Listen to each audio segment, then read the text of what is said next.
j'espère que vous allez bien. C'est Clyde, votre personnel trainer Fit & Coach. Dans cette vidéo, on va parler d'un mouvement qui s'appelle le Hip Thrust. C'est un mouvement qui est très utilisé en salle, mais qui est aussi très mal exécuté. Et c'est bien dommage, puisque c'est un mouvement qui sollicite énormément les fessiers, bien plus que du squat, du soulevé de terre, ou même de la presse pour les cuisses. Donc dans cette vidéo, ce qu'on va faire, c'est que je vais vous donner 3 conseils pour améliorer votre mouvement, afin de le placer dans votre routine d'entraînement. C'est parti! Alors le premier conseil qu'on va aborder, c'est le placement sur le banc. C'est primordial de toute façon pour bien faire le mouvement. Donc pour ce faire, il faut placer les omoplates sur le banc, mais de manière complète. C'est-à-dire que si vous êtes trop en dessous, vous allez glisser.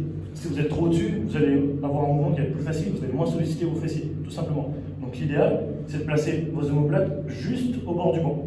Si vous avez un peu de mal à vous placer correctement, vous mettez vos coudes sur le banc, vous placez vos pieds, et vous trouvez votre position idéale. Donc là, dès que vos omoplates sont au bord du banc, vous êtes nickel.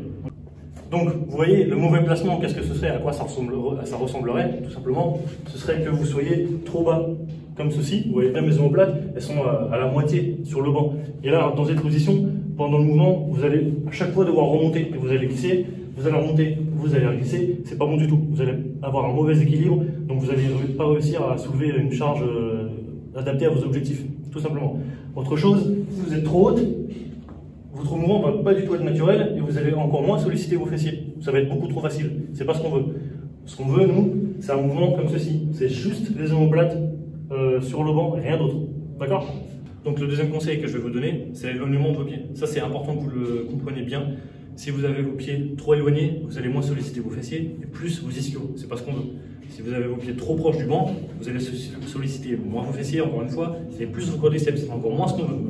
Donc le placement idéal pour faire ce mouvement-là, évidemment, vous surveillez bien le placement de vos omoplates comme on l'a vu juste avant. Vous voyez, c'est que quand vous terminez votre mouvement, il faut que vous ayez un angle de 90 degrés, ou du moins le plus proche possible de cet angle au niveau des genoux. Vous voyez là, j'ai les pieds bien trop proches de moi et je vais solliciter trop les quadriceps. Si je suis trop loin, à la fin du mouvement, vous voyez, j'ai pas un angle de 90 degrés, mes pieds sont bien trop loin. Ce qu'il faut faire, c'est rapprocher vos pieds. Admettons, vous pouvez aussi placer un miroir sur le côté pour vérifier l'angle au niveau de votre genou. Il faut que ce soit à 90 degrés. D'accord? Et là, vous êtes dans un travail optimal pour les fessiers. Donc maintenant, troisième et dernier conseil, on va parler du regard et de la position du buste. Et évidemment aussi de la tête, comme vous allez très vite le voir. Ce qu'on va faire, on va se placer de la bonne manière, comme je vous ai expliqué tout à l'heure, au niveau des omoplates. Les pieds avec le bon éloignement, pareil comme je vous ai parlé juste avant. Ce que je veux que vous fassiez, c'est vous fixer un point devant vous ou un tout petit peu plus haut, okay, et que vous ne lâchiez pas ce point du regard. Ça va vous permettre de garder la tête toujours au même endroit, okay, pour faire le mouvement de manière correcte. Qu'est-ce que je veux dire par là? Quand vous faites votre mouvement de hip thrust, il ne faut pas que vous ayez tout votre corps qui part en arrière. Pourquoi? Parce que là, déjà, en fin de mouvement, vous allez faire une hyper extension. C'est pas bon pour le bas du dos et vous allez désengager un petit peu les fessiers. Ce que moi je veux quand vous faites votre mouvement, c'est que vous fixiez un point comme je vous ai dit et que votre buste bouge le moins possible. Vous regardez, il y a juste mon bassin qui va bouger. Vous voyez, je fixe un point devant et je ne bouge pas. Je m'arrête ici, j'inspire, je retiens bien la charge, je contacte bien les fessiers. Je ne fais pas un mouvement de bascule entièrement comme ça, vous voyez. Là, mon bas du dos, c'est pas bon du tout pour lui et je désengage les fessiers. Il y a beaucoup moins d'intérêt. Ce que vous faites, le buste ne bouge pas, vous fixez un point et vous faites votre mouvement seulement avec le bassin. Inspirez.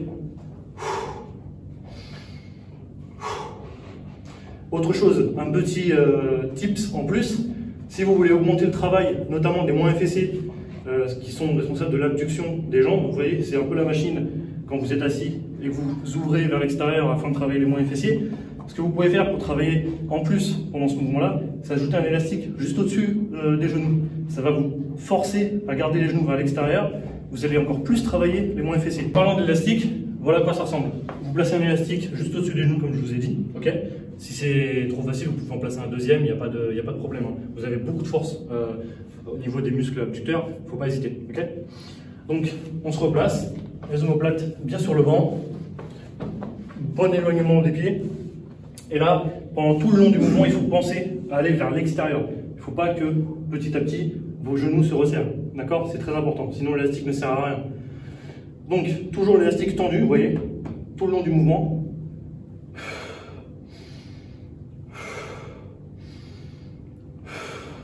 Autre chose, ce que vous pouvez faire pour encore augmenter le travail des fessiers, c'est amener vos orteils vers l'extérieur et vos genoux vont rester dans l'axe de vos orteils quoi qu'il arrive, d'accord? Très important. C'est-à-dire que si vous mettez vos orteils vers l'extérieur, il ne faut pas que vos genoux rentrent vers l'intérieur. Ils sont toujours dans l'axe des orteils, comme un exercice à la presse à cuisse. Donc vous descendez. Vous voyez, orteils vers l'extérieur. Là, vous avez un travail optimal des moyens fessiers. Pour aujourd'hui, avec le hip thrust, j'espère que ces 3 conseils vont vous permettre de mieux réaliser votre mouvement afin de mieux solliciter vos fessiers. Si c'est le cas, pour me remercier, n'hésitez pas à liker, à partager et à vous abonner. Pour toute demande de coaching, ça se passe à Fit & Coach, rue Jean-Jacques Rousseau. À bientôt!